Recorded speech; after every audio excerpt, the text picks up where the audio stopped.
भी वो जो गैप है वो फिल हो सकता है, but at the same time वो टीम जो आपको टॉप ऑफ द टेबल देखने को मिल रही है, चाहे आप K9 की बात करें, आप टीम आईक्यू सोल की बात करें, ऑलरेडी इनके पास एक बढ़िया मोमेंटम है true reapers at the same time. तो ऐसे में अब इन टीम्स को रोक पाना मुश्किल बहुत ज्यादा रहेगा, और वो पॉसिबल पावर प्ले में हो सकता है। अगर आप अर्ली फाइट करें, 4 फिनिश के 8 पॉइंट्स आपको डायरेक्टली मिलने वाले, फिर आखिरी स्टेज तक अगर आपने सर्वाइवल गेम दिखाया तभी उस लीड को कम करेंगे, नहीं तो एक अच्छे स्पीड से ऑलरेडी टॉप की टीम जाती हुई देखने को मिल रही है।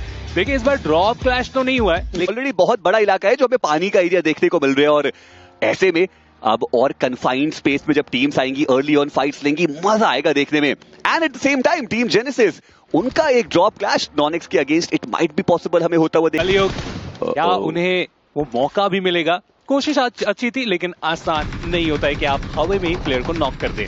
2000 मीटर का फासला अपनी टीम है, वो कहां पे जा रही है ये जरूर मैं समझना चाहूंगा, बट उससे पहले team Phoenix versus global e sports की फाइट, जहां पे अर्चित काफी सस्ते में उनको नॉक कर दिया गया है और यहां से रिवाइवल भी असंभव, और व्हीकल से वो कंफर्मेशन निकाल के ग्लोबल ई स्पोर्ट्स एक बहुत को मिलने वाले हैं। और अभी भी जो प्लेयर्स है वो व्हीकल्स के अंदर ही मौजूद, बट चलिए क्रेटोस काफी उम्दा वो स्प्रे, और क्या बढ़िया ट्रेसिंग हमें देखने को मिली क्रेटोस के द्वारा। एम बॉट को डाउन वहां पे किया गया और टीम मेडल टीम्स उनकी तरफ आएंगी और उनके पास एक पोजिशनल एडवांटेज भी रहने वाला है। और मौका गवा दिया एलएचएस ने। मैं इन्हीं के बारे में बात करना चाह रहा था कि इनका ड्रॉप हमने देखा था मिल्टा पावर के आसपास, लेकिन एक एक करके खिलाड़ी गवाते ही चले जा रहे हैं। आईक्यू सोल वो भी इंटरेस्टेड है, शैडो उनको डैमेज काफी ज्यादा दिया जा चुका है। कॉगलिन को आप देखिए, वो तो एक अलग ही अवतार यहाँ पे दिखाते हुए।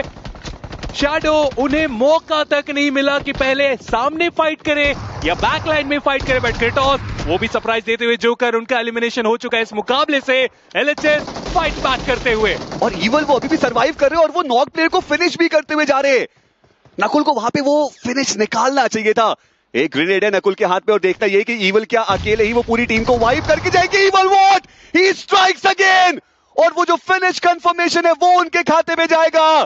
टीम आईक्यू सोल जो इतने स्ट्रॉन्ग नजर है, उनका समापन, और ईवल की वो evil laugh, Los Urbanos, they are still surviving.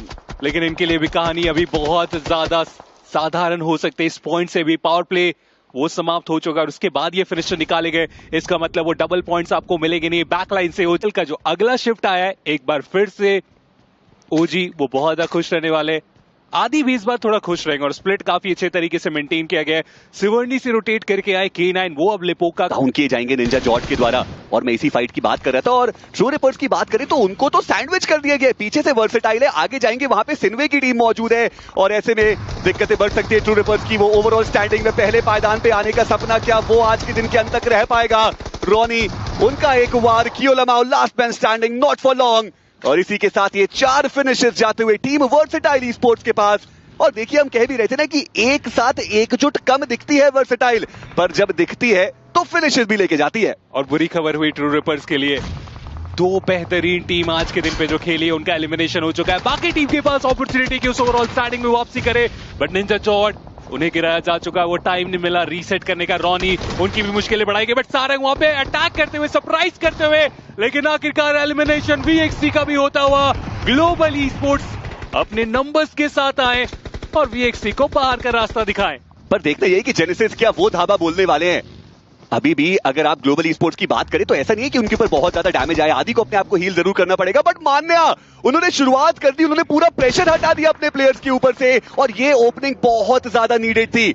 But मान्या को भी समझना पड़ेगा कि सर्कल प्रायोरिटी आपके लिए ढूंढेंगे, लेकिन यहाँ पे रेड एक्सपार्क, क्या इन्हें पता है कि जतन उनके सामने ग्रेनेड की टाइमिंग बड़ी कमाल की थी। डैमेज जरूर फ्यूरी के ऊपर आई, लेकिन काफी नहीं था एलिमिनेट करने के लिए। और देखिए अभी ये रेवनेंट एक्सपार्क ना काफी कॉन्फिडेंट नजर आ रही है, वो 2 फिनिशेस हैं, लेकिन शायद वो डैमेजेस इसके कारण वो एक ही व्हीकल के साथ कंटिन्यू करने का डिसीजन। बट रॉय एक बहुत बुरे सिचुएशन में यहाँ पे फंसते हुए जॉनथन स्प्रेगॉड को डाउन करेंगे।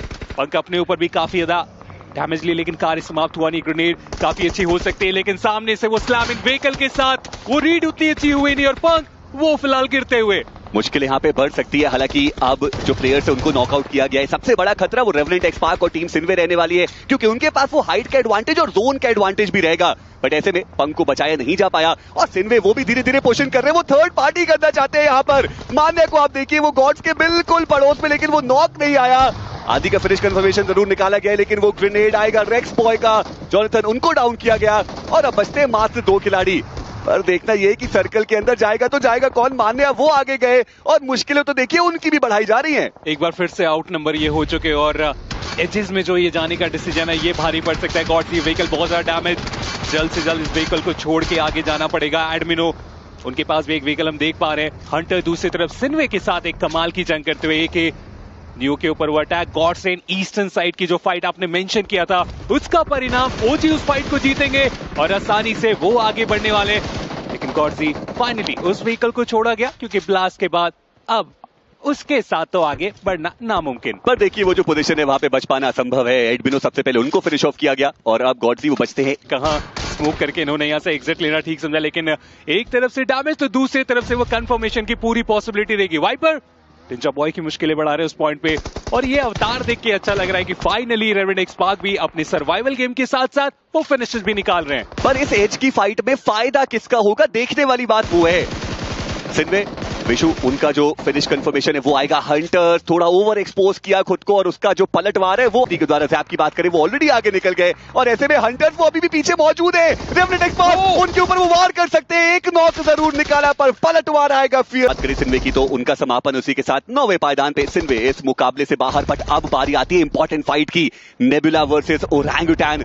वो एक ग्रेनेड एक ही ओपी को डाउन करके जाएगा। दूसरी तरफ रेवेंट एक्सपार्क और जेनेसिस की फाइट आगे बढ़ती हुई जहां पे 2 खिलाड़ी डाउन हो चुके हैं। यश उनका भी जो कंफर्मेशन है वो आएगा और रेवेंट एक्सपार्क उन्होंने 3 आगे बढ़ने की जरूरत पड़ने वाली है। स्मोक के साथ वो मौका भी मिलेगा, वो नॉक भी मिलेगा और अब कुछ ही देर में वो कंफर्मेशन भी मिलेगा। मुझे ये क्रेटोस की पोजीशनिंग बिल्कुल भी समझ आई नहीं, बहुत ओपन एरियाज में थे, दोनों साइड से वो एक्सपोज थे।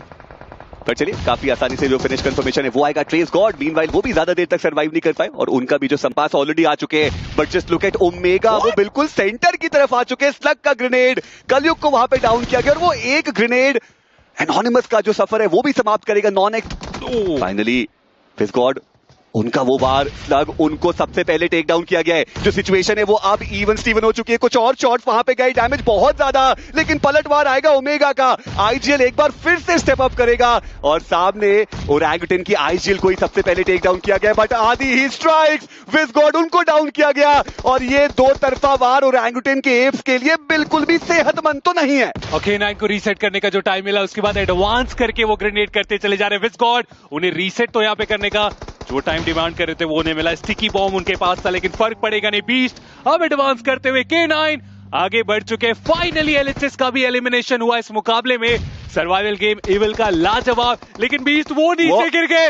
ये मूवमेंट इन्हें बहुत ज्यादा कॉस्ट करके जा सकता है क्योंकि बीस्ट अब ऊपर नहीं आ सकते। रोजी क्या उसका फायदा उठाएंगे, लेकिन आधी साइड लाइन से आतंकी के ऊपर वो डैमेज। विज़गॉड बीस्ट को डाउन करेंगे और कंफर्मेशन भी काफी आसानी से निकाला जाएगा। अभी भी आदि सरवाइव कर रहे हैं, वो बहुत मुश्किलों में डाल चुके हैं ओरंगुटैन को। पर अच्छी बात K9 के लिए ये है कि उनके पास वो मैन एडवांटेज रहेगा। 3 खिलाड़ी उनके अभी तक सरवाइव कर रहे हैं और आदि मात्र 2 फर्स्ट एड्स उनके पास मौजूद है। उनके पास तो बूस्टर्स भी नहीं है।